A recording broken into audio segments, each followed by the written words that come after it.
Hi అండి, అందరూ ఎలా ఉన్నారు? బాగున్నారా?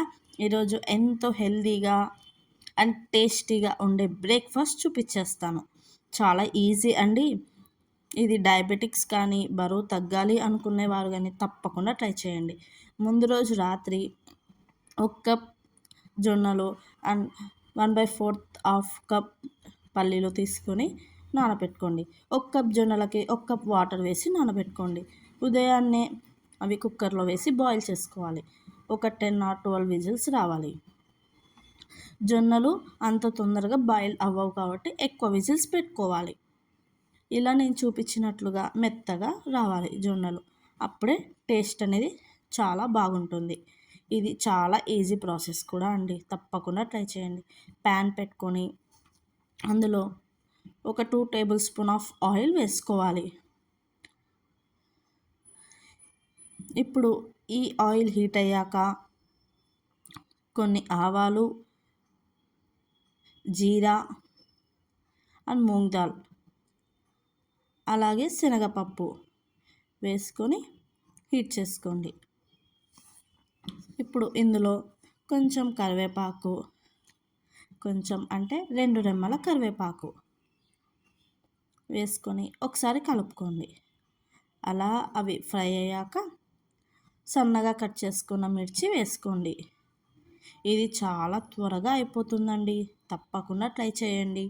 చాలా హెల్త్కి మంచిది. ఎప్పుడు జొన్నలతో రోటీ తిని తిని బోర్ కొడుతుందిగా. ఇప్పుడు ఆనియన్స్ వేసుకోండి. ఆనియన్స్ బాగా హీట్ అవ్వాలి. ఇప్పుడు ఆనియన్స్ ఫ్రై అయ్యాక గార్లిక్ వేసుకోండి. గార్లిక్ కొంచెం దంచి వేసుకోండి లైట్గా, అప్పుడు బాగుంటుంది టేస్ట్.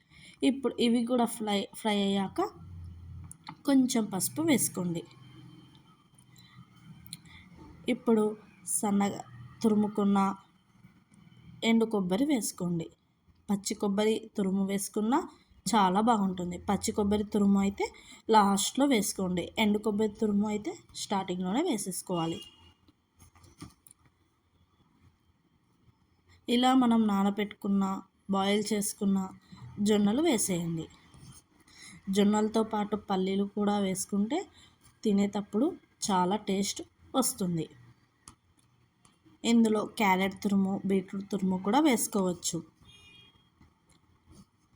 అది మీ ఇష్టం అండి. ఇది తప్పకుండా ట్రై చేయండి. ఎందుకంటే ఈ రోజుల్లో ఎవ్వరూ హెల్త్ ప్రికాషన్స్ తీసుకోవట్లేదు. ఇలా పైనుంచి కసూరి మేతి వేసుకొని బాగా కలపండి. అండ్ ఇందులో సాల్ట్ మర్చిపోయా అనుకున్నారా? లేదండి, ఇప్పుడు వేసుకోవాలి. సాల్ట్ అనేది లాస్ట్లోనే వేసుకోవాలి. అప్పుడే టేస్ట్ చాలా బాగుంటుంది. చూడండి ఎంత ఈజీగా తయారైపోయిందో మన జొన్నల గుగ్గుళ్ళు. ఇది జొన్నల ఉప్మా అని కూడా అంటారు కొన్ని ప్లేసెస్లో. ఇలా మూత పెట్టి మగ్గనిద్దాం. ఇలా అయ్యాక మళ్ళీ మూత పెట్టి స్టవ్ ఆఫ్ చేసి 3 or 4 minutes తర్వాత సర్వ్ చేసుకోండి. ఇందులోకి కంది పొడి కానీ కరివేపాకు పొడి కానీ చాలా బాగుంటుంది. తప్పకుండా ట్రై చేయండి. Thank you for watching. Please subscribe my channel. Bye bye friends. మర్చిపోయానండి, సబ్స్క్రైబ్ చేసుకున్నాక బెల్ ఐకాన్ క్లిక్ చేయండి. అప్పుడే నా నోటిఫికేషన్ అనేది మీకు వస్తుంది. Bye bye.